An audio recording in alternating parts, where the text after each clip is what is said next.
여호수아 4장 우리 전반부 한스의 여호수아. 오늘 제목은 이제 돌들이 이제 외치게 하라라는 이야기인데, 자, 오늘 길갈에 세운 이제 12돌 이야기인데요. 이제 본문을 참조하시고요. 오늘 한스가 이제 어떻게 오늘 이제 이야기를 했는지 한번 보겠습니다.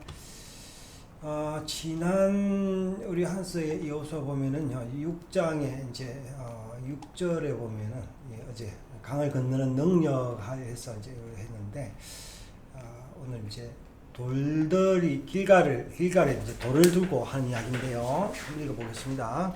모든 성경 기록은 특별한 목적과 의미를 가지고 있다. 성경 역사 속에 나타난 인물이나 지명들도 우연히 기록되었거나 목적 없이 배치된 것이 아니다. 모든 성경이 성령의 영감으로 기록되어 하나님의 생명을 가지고 서로 유기적 통합을 이루고 있다. 마치 살아있는 우리 몸이 머리끝부터 발끝까지 하나의 유기적 조직으로 이루어진 것과도 같다. 자, 오늘 서론이 좀 이제 항상 전체적으로 말씀을 본다 이런 의미인데, 자, 우리가 이 성경을 이제 그 숲도 보고 나무도 봐야 된다 이런 이야기입니다. 그래서 우리 몸도 한 부분이 고장나면 다 고장나듯이 이제 성경도 다 유기적으로 이루어졌다 이제 하나님 백성들의 중요 무대였던 애굽과 광야 그리고 가나안도 역사적 사실과 함께 하나님 나라의 비밀을 품고 있다고 하겠다. 이 세 지역의 경계가 홍해와 요단강이라 할 수 있는데, 지역을 이동하려면 물을 건너가야 한다. 물을 건너면 새로운 차원의 세계로 들어가는 관문인데, 이 관문을 통과하려면 하늘의 특별한 능력이 필요하다. 그리고 각 지역들은 그 지역의 특성상 그 지역의 법도와 삶의 경륜이 필요하다고 하겠다.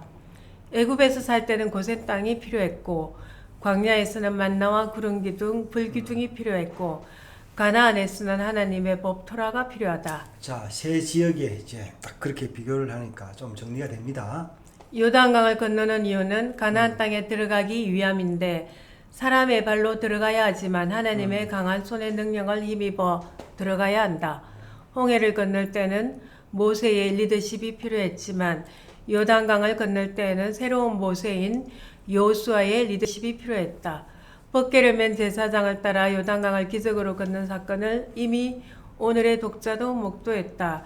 이번 4장에서는 이 요단을 건너는 과정에서 더 세밀한 부분을 기록하고 있는데, 이것은 하나님 백성들이 요단강 도하의 장면을 생생히 기억하고 또 강을 건너서 가장 중요하게 먼저 해야 될 일을 지시받고 있다. 자, 그럼 이제 그 일이 뭔지.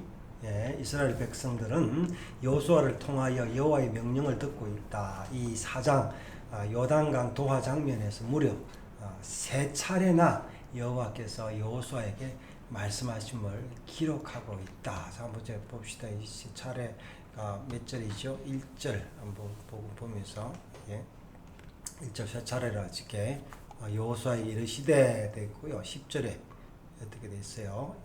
또 여호와께서 명령하사 이렇게 돼 있고요. 15절은 어떻게 돼 있어요? 여호와께서 말씀하여 이르시되 이렇게 이제 그렇게 세 차례나 여호와의 말씀이 이제 중요하다 이렇게 이야기를 하고 있고요. 이것은 하나님께서 여호수아의 권위를 모세와 동일하게 올린과 함께 지금 이 명령이 매우 중요함을 말씀하고 계신 것이다. 그러면 요단을 건너는 그 순간에 명령하신 내용이 무엇인가? 이것은 법궤가 요단을 건널 때 요단물이 끊어져 백성들이 요단강 중간에 이르렀을 때 미리 준비된 각 지파 한 사람씩 12사람이 그곳에서 12돌을 취하여 첫 번째 요단강 가운데 언약궤를 맨 제사장이 선 곳에 12돌을 세우라는 것과, 두 번째 요단에서 돌을 가져다가 강을 건넌 후 유수갈 곳에 12돌을 두라는 것이었다. 여기서 강 중간과 유숙할 곳 두 군데 기념시석을 세우라는 말은 각 12개씩 총 24개라는 주장과 강 중간에 세웠던 돌을 그대로 가져와서 유숙할 곳에 세웠다는 두 가지 해석이 있는데 이 두 해석은 어떤 것을 취하든 본질에는 변함이 없다. 자, 이제 숫자가 24개가 됐던 12개가 됐던 본질은 같다. 네. 강 안에 세웠다가 그 돌을 그대로 가져왔던 강 안에 세웠던 돌은 그대로 두고 또 다른 12돌을 가지고 왔던 보이는 것은 강 밖에 12돌이다. 자, 그러니까 이제 의미가 10이라는 이야기입니다. 네, 하나님께서 광야에서 가나안으로 들어오는 새로운 변혁기에 처음으로 그의 백성에게 명령하신 강의 돌을 취하여 기념도를 삼으라는 의미는 무엇일까? 이것은 언약궤가 요단강을 건널 때 요단강의 물이 끊어졌음을 기념하라는 것이다. 기념의 의미는 기억하라는 말인데 강물에서 가져온 돌을 보면서 강물을 끊고 자기 백성을 구원하신 하나님의 은혜를 영원히 기억하라는 말씀이다. 이 강물을 건너는 기적은 앞으로 구원받은 하나님의 백성들이 가나안을 살아가는 제1원인이 된다는 말씀이다.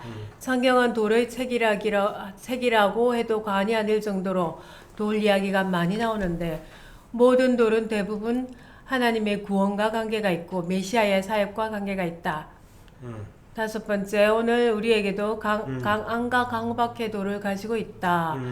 돌은 강물을 끊고 자신의 백성을 인도하신 하나님의 능력을 기억하게 하는데 예수 그리스도께서 우리의 산돌이 되신다.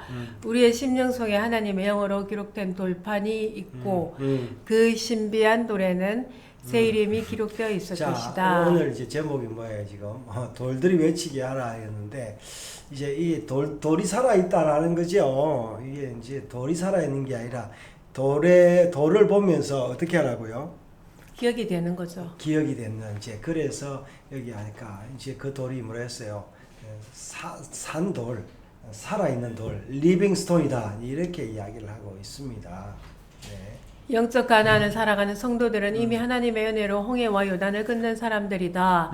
그 강에서 하나님께서 세우라고 명령하신 12돌을 오늘도 우리는 여전히 기억해야 한다.